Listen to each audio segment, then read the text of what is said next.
Et on commence donc cette édition avec l'évolution de la tempête Kiaran qui est attendue en Vendée dans la nuit de mercredi à jeudi. Bonsoir Caroline, alors Bonsoir Julie. que pouvez-vous nous dire des évolutions ? Eh bien écoutez, les choses évoluent rapidement, c'est donc assez difficile de faire un point précis dès ce soir pour parler de jeudi matin. Ce qui est sûr, c'est que pour le moment, on estime que la tempête devrait frapper le territoire un petit peu plus au nord que ce qui était prévu et que ce qu'on nous annoncions ce week-end, donc plus vers la pointe de la Bretagne et les côtes normandes qu'ici en Vendée. Ce que met d'ailleurs en avant cette carte Météo France que vous voyez, qui date de ce mardi à 16h. Tout le monde est concerné, mais au-delà du vent, ce sont aussi les submersions côtières qui préoccupent, des vagues de 8 à 10 mètres qui seront possibles ici en Vendée au plus fort du passage de Kiaran sur un littoral déjà fortement fragilisé par Céline samedi.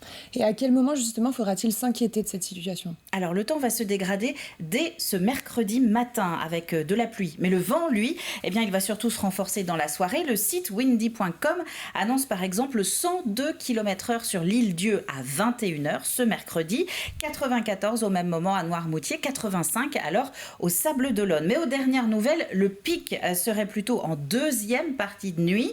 Selon les prévisionnistes, ce serait entre 1h et le milieu de matinée le plus critique. Là, on parle bien de jeudi, même si toute cette journée, cette fameuse journée de jeudi, devrait être tempétueuse. Y a-t-il déjà des conséquences ? Oui, aucun TER, par exemple, ne va circuler dans les Pays de la Loire sur la journée de jeudi. Nous serons donc le 2 novembre. La circulation sera modifiée dès ce mercredi soir et également vendredi matin.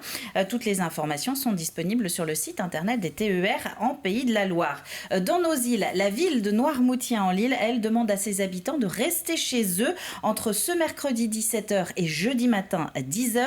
L'hôtel de ville, la crèche, les cimetières seront fermés sur cette même période. La mairie de Saint-Hilaire-de-Riez, cette fois-ci, et elle n'est sans doute pas la seule, a pris plusieurs arrêtés municipaux ce mardi pour fermer l'accès aux plages et aux zones les plus exposées au moment du passage de Kiaran en Vendée. La compagnie qui assure, elle, les liaisons entre l'île Dieu et le continent a rajouté une traversée ce mercredi après-midi pour que les touristes qui sont actuellement présents sur l'île puissent rallier le continent. Après, il n'y aura plus de traversée jeudi. Vendredi, ça risque d'être un petit peu compliqué. Et puis, rebelote, probablement pas de traversée sur la journée de samedi. Enfin, un dernier mot pour suivre les évolutions de Kiaran ici en Vendée. Eh bien, vous pouvez vous brancher sur TV Vendée, évidemment, sur les différents réseaux sociaux. Si la matinée de jeudi se révèle être particulièrement compliquée, eh bien, nous bousculerons un petit peu la programmation et nous ferons alors une matinale spéciale en direct pour vous faire suivre l'évolution du passage de la tempête dans le département. Et puis, d'ici là, il y a aussi les réseaux sociaux de la préfecture de Vendée à suivre, ainsi que les différents prévisionnistes, on peut en citer deux, Météo Vendée ou encore Climat Vendée.